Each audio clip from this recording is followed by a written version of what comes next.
Welcome to Immigrant. Welcome to a space where you can be vulnerable, a space where you're not going to be judged, a space where you can be authentic. And my hope and desire is to inspire and motivate everyone that click onto this podcast. So welcome to another episode of Immigrate.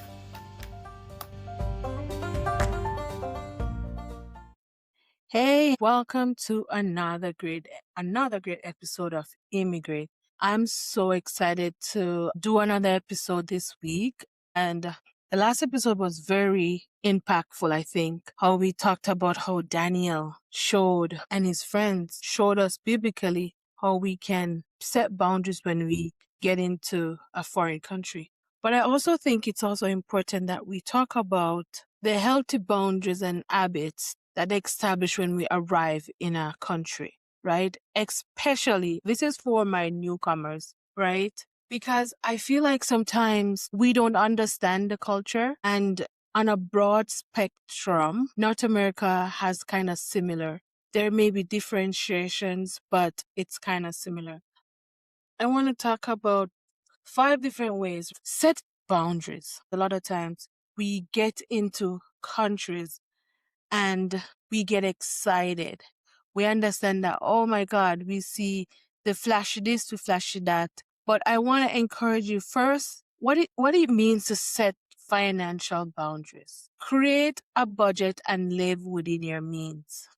So if you're new and a lot of times people don't have the big budget, create a budget that will work for you. So for example, if you live in a small apartment or whatever, if whatever your budget look like, whatever your means look like, create that.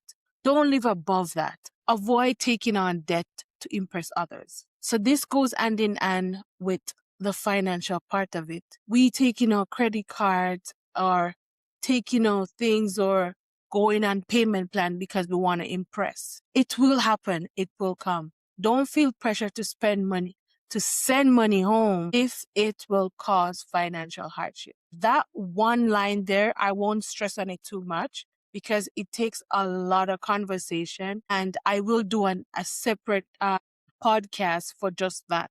But it says, don't feel pressured. Learn to say, I can't afford that right now. It's okay, right? Because as I started, you're creating a budget to live within your means. It is not embarrassing. You're not poor or anything. You're just living within your means.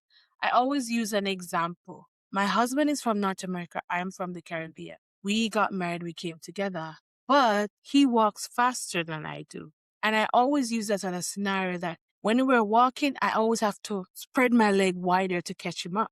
A lot of times we as immigrants or newcomers think that someone who is 5 steps ahead of us, we think in the first year we're going to get to that level of someone who already established. No, it takes time. It's like a building block. It builds, right? I always said within the first 3 years of an immigrant, you go through one of the hardest things. Some people are opposite. Some people establish within the 3 years. But a lot of things will start setting in the first 3 or the first 2 years. You start building your block. So it's a stepping stone, right? The second point is protect your time. Balance work, family, church, and personal rest. Don't overwork yourself. Don't overwork yourself at church. Don't overwork yourself as a family. Personal rest is very important. Avoid saying yes to every request or volunteer opportunity. I learned the hard way in that.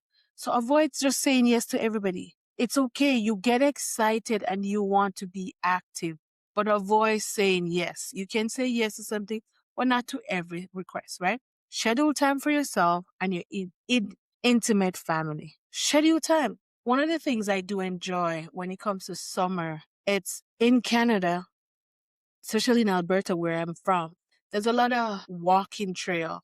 So you can go for walks, you can go hiking, and sometimes it doesn't cost you anything, right? So spend time, do those things, schedule for yourself, and ensure that you and your family is okay. Choose relationship wisely. That's the third point. I touched on this a little bit. I touched in depth on the previous episode about choosing relationship. Build friendship with people who encourage you and support you. This is so important. And the reason I'm not going to go into depth because I don't want to keep repeating myself. But when you're around people at an early stage that understand you and encourage you, it helps you to grow you. To God be the glory. I had some family around me at when I just came here too to help and support me. And I do appreciate them for doing that. It molds you into the person. Avoid relationship that manipulate or take advantage of you. Sometimes you will not know this until maybe it happened at the end, but try to avoid it. If you know someone is taking advantage of you, you know, don't feel obligated to maintain unhealthy friendship simply because of community or culture. This goes right back to, oh, I'm just going to do it because I am this time of culture. Don't do that. You don't have to. The fourth point is establish workplace boundaries. Know your job, responsibility, and rights. This is also important. A lot of times when we come here, we feel like we're desperate and we feel like sometimes if our job says something, we have to do it and we don't know our rights. Learn the rights, know your responsibility so that if people are taking advantages of you, you'll know who to speak to and whatever. It's very important that when we first get our job, we spend time reading the documents. If you don't know, ask somebody. I always say that. Ask, ask, ask, ask. You're never too old to ask anything. You're never too educated to learn anything. So ask so that you are protected and you know your rights. Communicate respectfully when you cannot take on extra work. This is also hard because I feel like I don't know what to do. I'm scared I'm here alone. You don't have to. You don't have to. Communicate it respectfully. People will respect you when you do. You communicate it. Let them know. Sometimes when you are honest, they will respect you, right? Avoid overworking to prove yourself. Yes. Because if you get sick, it's harder, right? It's very harder if you get sick and you overwork yourself just because you want to prove yourself. And it's good to want to be better. It's good to want to be good at your job. But overworking yourself is not very good. Seek help if you have experienced discrimination or harassment. This is very, very important. Do not have your rights in your hand and let it go. A lot of times when we think because we are in a country and we experience discrimination or harassment, we think we should just take it because we don't know better. It's like, oh my God, I'm new. There's nobody's going to listen. Someone will always listen. We'll always seek help. If you know someone has done something to you to discriminate you or harass you in any shape or form, no, seek help. Seek help. 5, maintain family boundaries. So when you come here, discuss expectation around finance, childcare, household responsibility. And this is for families. If you come here and because finance is a little bit different, start talking about it. Childcare will be different. You know, there's government website that you can go and talk about, especially childcare, or when it comes to household responsibility. Learn to say no without feeling guilt. This is hard for me still, but I'm learning to do better. It takes time. You can say no without feeling guilty, and it's okay, right? So avoid allowing extended family and friends to make decisions that belongs to you and your household. Do not allow anyone outside the walls of your house dictate what happened to your house. They don't know, especially if they're back home. Number 6, guard your spiritual and emotional health. Stay connected to your faith family. I always encourage people that an immigrant. I remember when I just came here, one of my friends, they were from my classmate. They just got into Canada, and she and her family, she had 2 boys. And the first thing she did was to find she was Catholic. And the first thing she did was to find her church. She went and she found her community. And after that, her life, everything started falling into place. So find community, connect with people. I did the same thing. After that, you start finding people. Spend time in prayer, Bible study, and rest. This is important. I always said, if I didn't come to Canada, I feel like my life with God wouldn't have changed.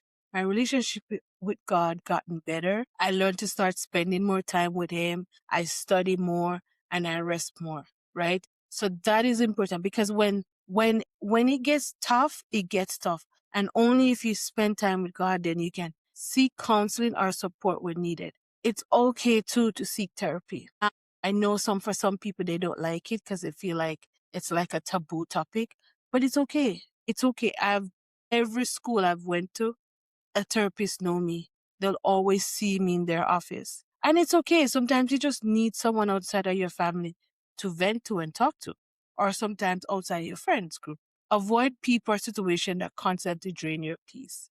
I hope you know what drains your peace and to know that everything will fall in place. So if you know that you can't just walk away from the job too if it drains your peace, but eventually if you can find something that's better, then it's good. 7, and I think this is the last of it that I did. Respect personal space and privacy. I feel like this is very good, and I'm glad it's the last one because a lot of times back home, okay, so I'm from Jamaica, and you can just show up at someone's house without telling them. Or someone will pass and just say, I'm stopping by. I'm saying that you can't do that in North America, especially here in Canada. Understand that our North American privacy is highly valued. It is very. So imagine you're sitting on a bus and there's a seat in front of you. If the person gets up, 99% of the time is not because of you, it's because they want their own personal space. You cannot just show up at someone's house just like that without telling them. Ask before you visit their home. Ask, not even if they're from your country and you think, even if they're family, ask. The last and final one, respect boundaries around personal information and physical space. I touch a little on that and I want to share a story because when we move into a country, we think that we can just share information about people. I mentioned that a little and I want to touch on some parts that I didn't mention. Some etiquette around telephone number sharing, addresses, people, personal space. For example, say you have a friend and you met somebody, you have another friend. Before you and the person say, hey, can I have John Brown's number? What you gonna say? John Brown. You text John Brown and say, hey, John Brown, can I give Mary Jane your number? It's called etiquette. Don't give someone else personal information. Don't share people's address without asking them. And to say, hey, I saw John Brown yesterday. They were asking you for a number. If someone wants a ride, don't just jump in their vehicle and assume that the person want to give you a ride. Say you don't drive. Ask, hey, can I get a ride? Or sometimes people will offer you a ride, right? It's just that personal space is very important. Sometimes we want to, when we are around people, we get excited, right? And we just want to be in their space. Sometimes giving people their personal space. And listen, these are things that we do when we're back home, right? These are things that we do all the time without even thinking. Because back home, I even had to talk to my mom one time. When I just came here, everybody wanted to get in contact with me. And it's because they're excited. They see my journey, they understand my journey, and they wanted to be like, hey, I want to see if she's okay, right? But sometimes people back home doesn't even understand what that looks like. So my mom was like, can I give, she didn't even ask. She gave somebody my number. And I said to my mom, you don't do that. And then ever since I said, listen, I don't want you to be handing out my number to people without you asking me. And me letting her know, she understood that because she didn't. And then every time now, if someone asks, she would, and even when, that's another thing.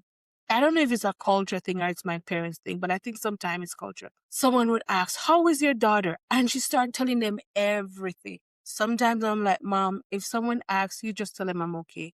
Because certain information, you're not ready to share it with everybody. Like, for example, if someone is traveling, you don't really want to share that information, right? You want to either keep it with your family, intimate, and then someone just go share that information with everybody. No, it's personal boundaries and privacy in North America. People do respect that. So I just wanted to just share some of those things today to lighten up the podcast a little bit and talk about these things because it's so important. You can practice these phrases, right? Thank you for asking, but I can't commit to right now. I need some time to think about it. That doesn't work for me. I appreciate your concern, but I've made my decision. I'm happy to help, but I'm unable to do that. Healthy boundaries as immigrants strive, protect your peace, build stability in new homes where losing their value and identity. You don't want to do that, right? You don't want to lose your identity.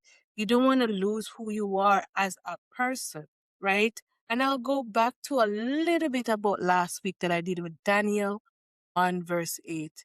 But Daniel resolved not to defile himself. When he went to a foreign country, he did not, he respected, he set his boundaries without being disrespectful.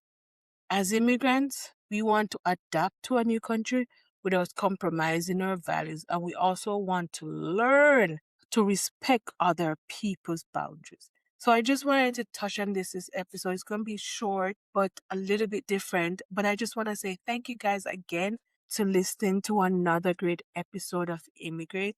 It's always a pleasure coming here talking to you, just sharing from my own perspective of how I have set some boundaries in the past and still growing. As I said in my previous, boundaries is like a wall, brick wall. You keep one brick at a time. You build and you build and you build and you build and you build until you eventually it goes into a nice wall that you're fully. I always respect people who has lots of boundaries. And sometimes if you're offended by someone who's very assertive, is because you are insecure about something. But that's just my opinion. But anyway, thank you again, guys, for listening to this another episode of Immigrate, and is creating healthy boundaries in a foreign country. See you on the next episode. Hey fam, thank you for listening to that last episode. If you have been inspired by what I just shared, can you do me a favor? Can you just share this with someone that you know might be beneficial? Guess what too? You see that little thing, my logo on my video? Follow me on YouTube. I need some followers on YouTube. Follow me on Instagram by Immigrant Podcast.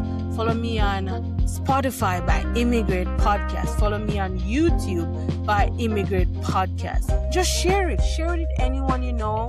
Share with any family member that you know who might be or may not be struggling with it. But share this podcast. And I look forward to share many, many more episodes with you. Thank you for listening. Bye.